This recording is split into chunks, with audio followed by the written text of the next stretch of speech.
the forefront, and the reason that I named this show Stereotype is because I think that our bias plays a role in how we see things.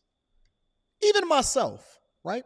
I can't unsee what I've seen, which then informs me as to how it is that I'm going to view or react to something in the future. But I try my best.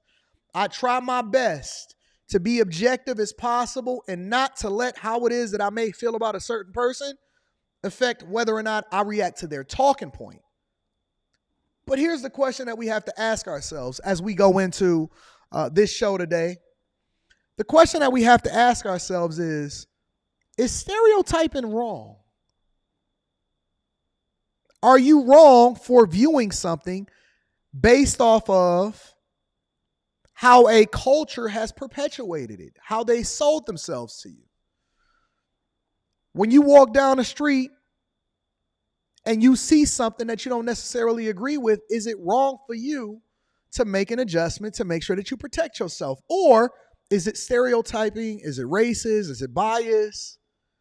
And I want to ask that uncomfortable question as we go through multiple different subjects and we go through the theme of what this show is, because is it media training? Is it an agenda? Is it systematic? Is it us? Is it the culture?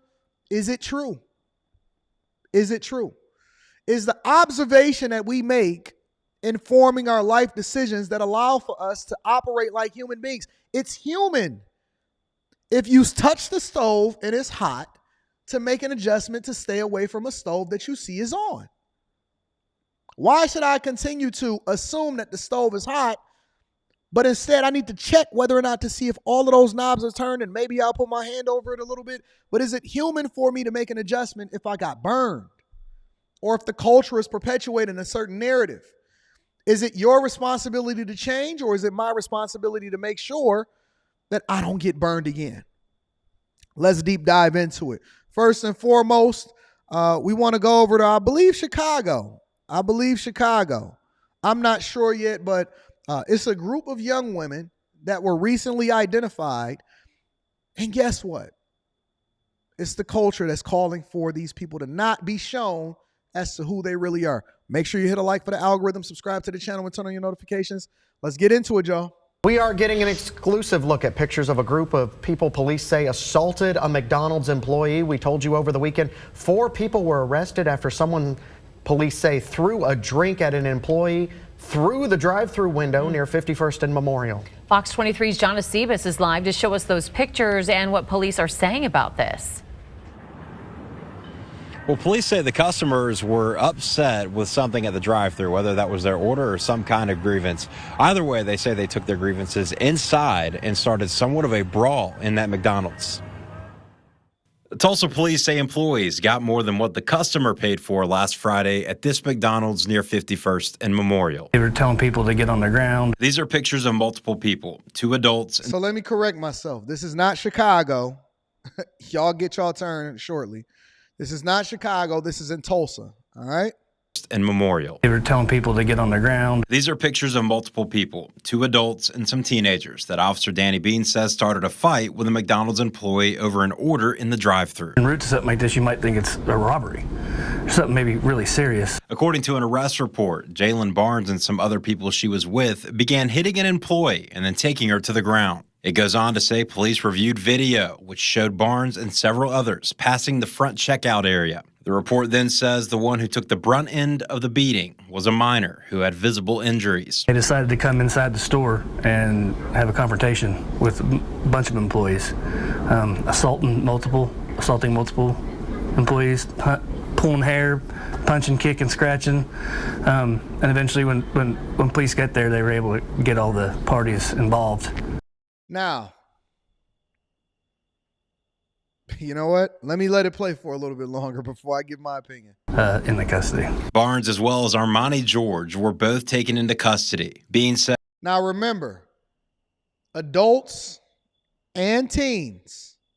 Adults and teens. Now, on first glance, when I see this, I say, yep, that was them. Oh, absolutely, that was them. Got all of the makings of a future sexy red. All of them. Angry, combative, weaving and sandling it up. Shout out to my dog, O'Shea Duke Jackson. Walking into the store, beating people up, beating up employees, don't care about cameras. Pull over, run up in there, feeling disrespected from an order that you received. Telling people to get on the ground. And you know what the funniest part about this whole situation is? Just right on cue. When I go, because when I see this stuff and I'm about to react to it, sometimes I want to see what the sentiment of the people is. And you know what the sentiment is a lot of times? When you see a lot of this stuff show up on social media and stuff, the culture defending the behavior instead of holding it accountable, which then actually justifies the stereotype. It justifies the stereotype. So it's difficult for me to now feel sorry for you because you won't even hold your own people accountable to prevent them from being at the forefront of what the congregation needs to bring forth. I very much expect these young ladies to become rappers. Why not? Get a couple tattoos on your face, throw a microphone in your hand.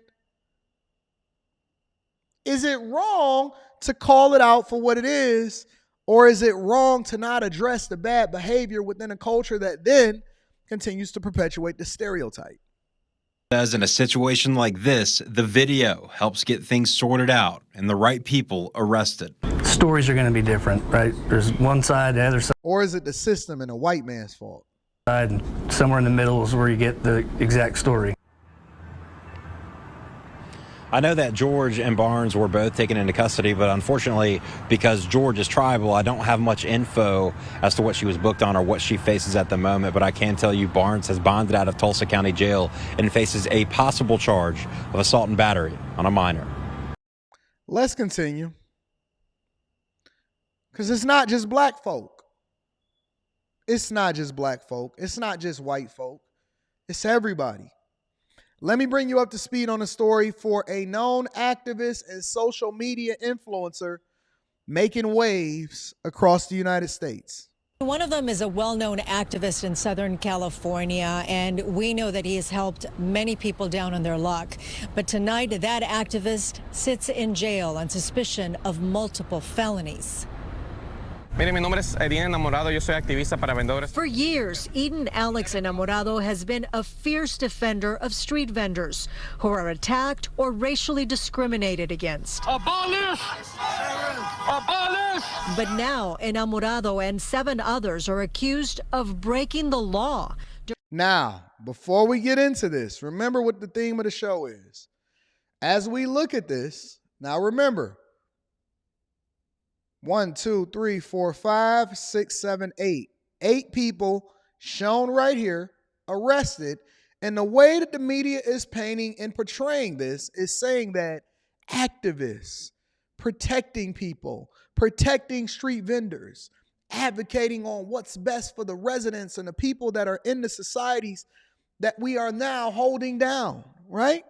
And so on first glance, and the picture that they showing, especially the person that's at the forefront of it, which is Burst right here down here. This person right here is the same person that they showing in their mugshot.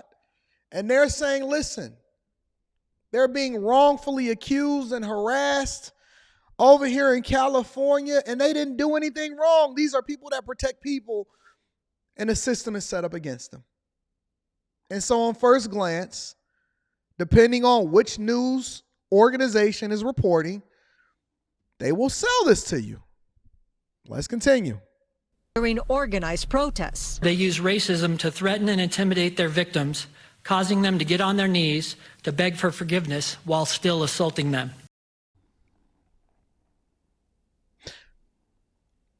Now that we have additional information, as provided by the police and the sheriffs, where do you stand on the issue? This is why I like interacting with the chat. This is why I like sharing information and reacting to it in real time, because I get a sense of what you really think. I know that you are influenced by the culture and the things that's happened. But this white sheriff with white men standing behind him said that, listen, What they sold you before is completely different. They over here running it like it's a cartel, telling people to get on their knees, ask for forgiveness. This is more than just a protest. This is people controlling what's happening like they in the mob. Yeah, on their knees, Azriel. Let me continue. The 36-year-old activist and 7 of his alleged accomplices were arrested early Thursday morning. The group is facing several felonies, including assault with a deadly weapon, false imprisonment, conspiracy, and criminal threats. That in order to be in America, that you have to speak English? This investigation began. Did you hear what this man just said? Listen to what he's saying on his TikTok on a loudspeaker. Criminal threats. That in order to be in America, that you have to speak English? This investigation.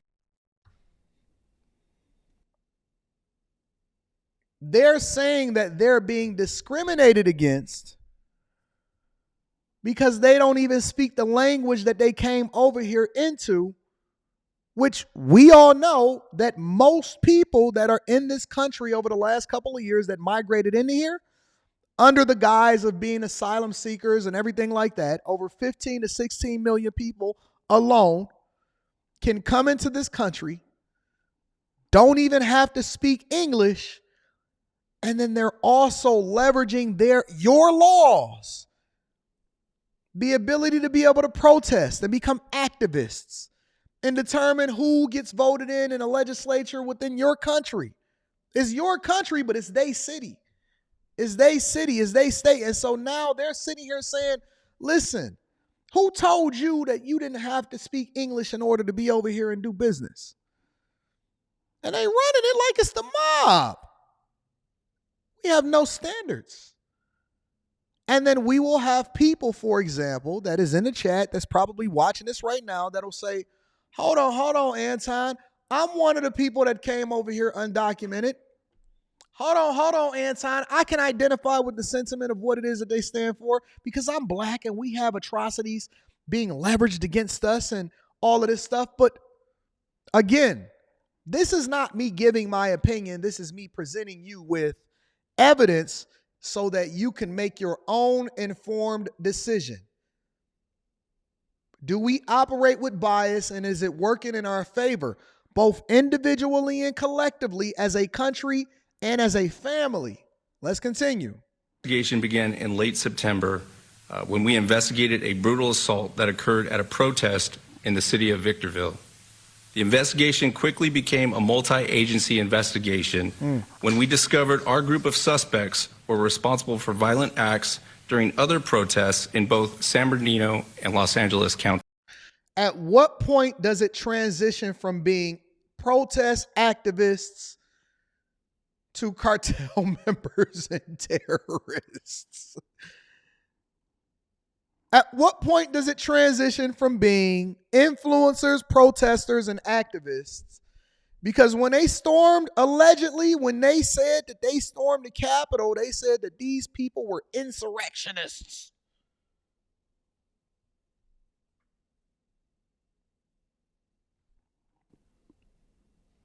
We contacted Enamorado's attorney, Christian Contreras. He issued a statement that says in part, the arrests of the Victorville 8, including Eden, Alex, and Enamorado, were clearly done in retaliation for activists exercising their First Amendment rights.